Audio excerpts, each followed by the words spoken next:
let me tell you a little story.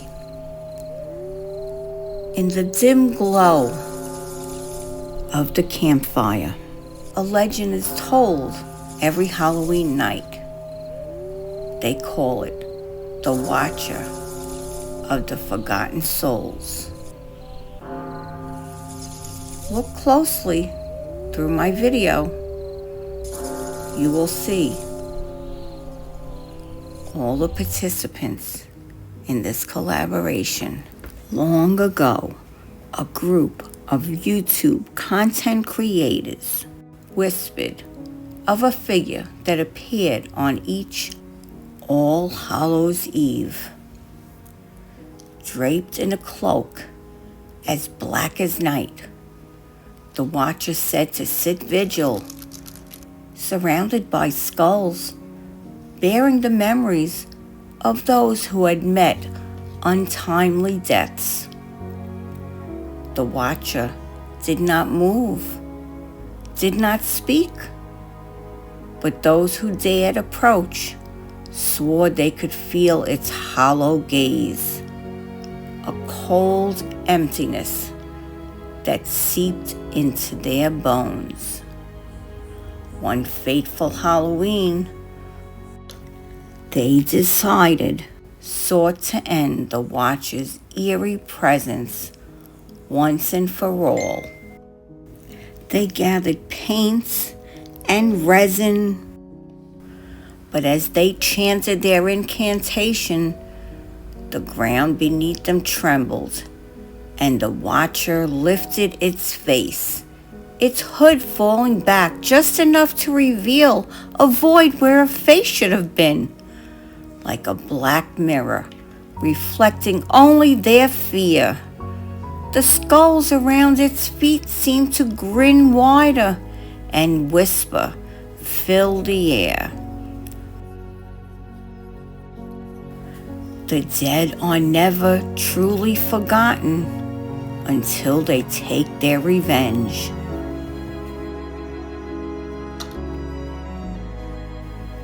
One by one, they all vanished in the days that followed, leaving only a faint footprint in the forest, as if they've been guided away by an unseen hand.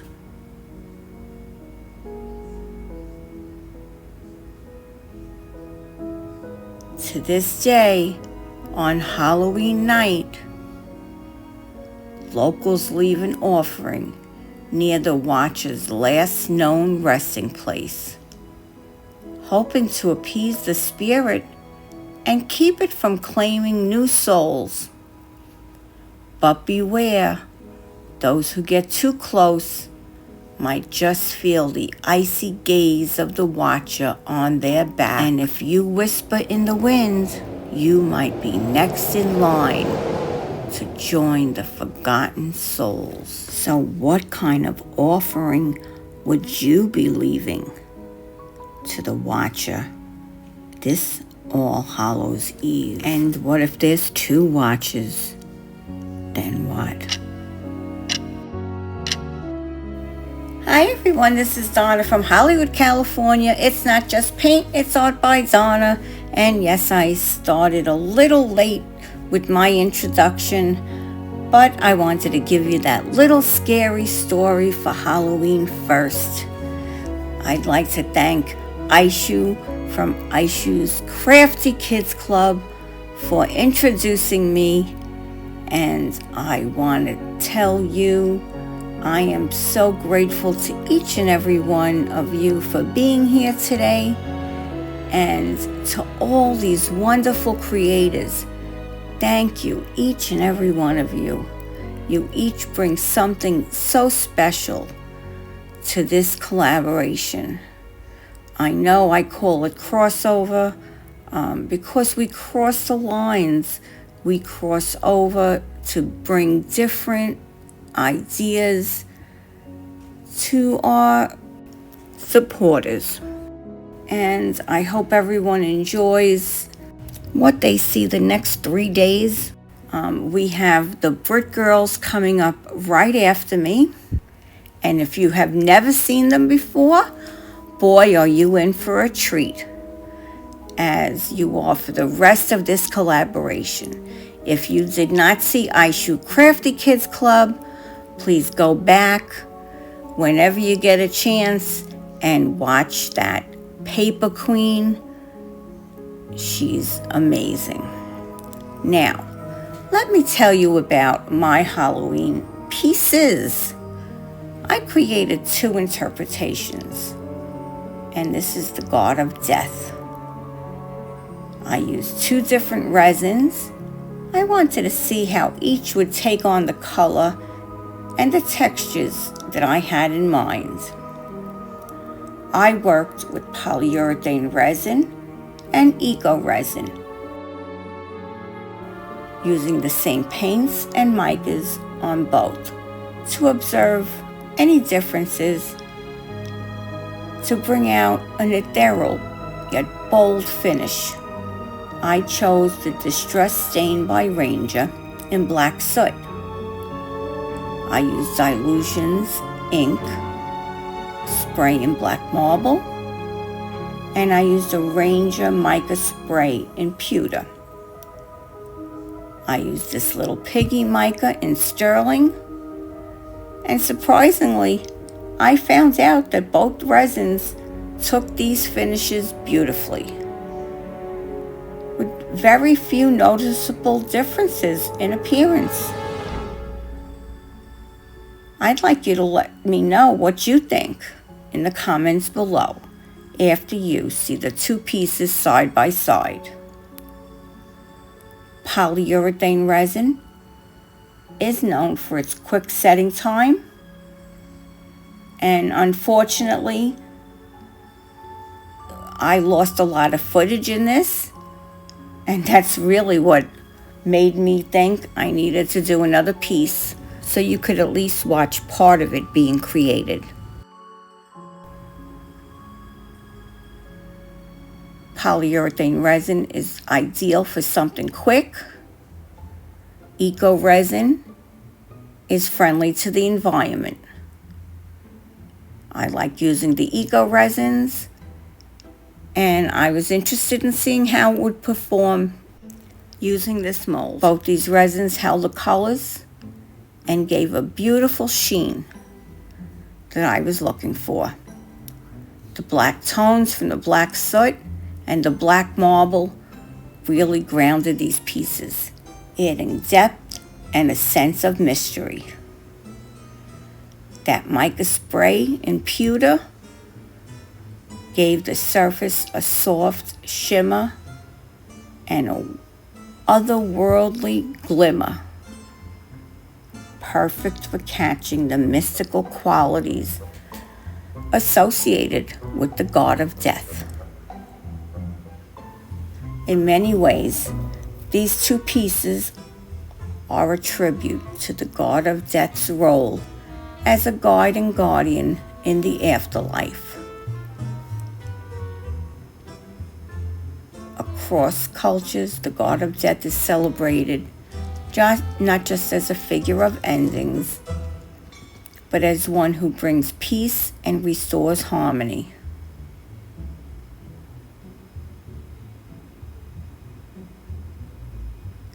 Death is seen as a peaceful return to nature's cycle, rather than a dark end.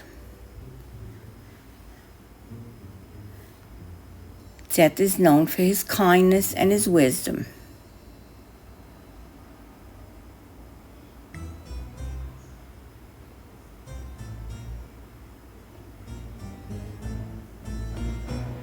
The Day of the Dead, we celebrate a time to remember and to honor those who have passed with love rather than for fear of death. In these pieces, I aim to capture the sense of reverence and compassion by incorporating black, the shimmering pewter, and a touch of metallic sterling. I wanted to emphasize that the God of Death is a protector of memories and a guide to reunite us with our ancestors. I also found myself thinking of the cycle of death and the life of nature. Just as Halloween celebrates the beauty of the supernatural, it's also time to reflect on our bonds with the natural world, knowing that our ancestors are close in spirit, memory, and love. Ultimately, both these pieces have their own unique qualities, but both capture the essence of the god of death as a bridge between worlds, a role that offers us both comfort and hope. Halloween reminds us to celebrate the lives of those who've passed on, showing us that death is less of an end and more of a beautiful continuation. Through these two pieces, I hope to convey the light within the darkness and the peace that the god of death brings to all of us. The god of death can teach us to live fully, love deeply, and let go peacefully. As we honor those who have moved on, we feel their presence among us, reminding us that we are connected across worlds, across time, and across every threshold we cross. Thank you so much for joining me on this journey to explore the god of death in a new light. I'm so grateful to be part of this incredible Halloween collaboration with talented creators from all over the globe and all kinds of genres. I invite you all to watch every video in this collaboration. Each video tells us a unique story and brings us a fresh perspective to this spooky season. Remember to support one another in the comments, subscribe to each other's channel, and spread the community spirit, because together we grow stronger. This collaboration isn't just about Halloween, it's about sharing creativity, supporting fellow artists, and celebrating our love for art and storytelling. Let's keep growing together, keep supporting each other, and make this Halloween season one to remember. Thank you for watching. I can't wait to hear what you think. This is Donna from Hollywood, California, signing off today with love, light, peace, harmony, and oneness. Don't forget, the Brit Girls are following me directly. And follow that playlist. You're not going to want to miss anyone for the next 3 days. This is the most amazing Halloween collaboration you will ever see. Thank you for coming. And thank you for being a supporter of It's Not Just Paint, It's Art by Donna. Have a great day, everyone. Bye-bye now. Till next time. Oh, damn. It's not all fun and games, folks. Sometimes we just have to laugh and go on. The Brit Girls are next.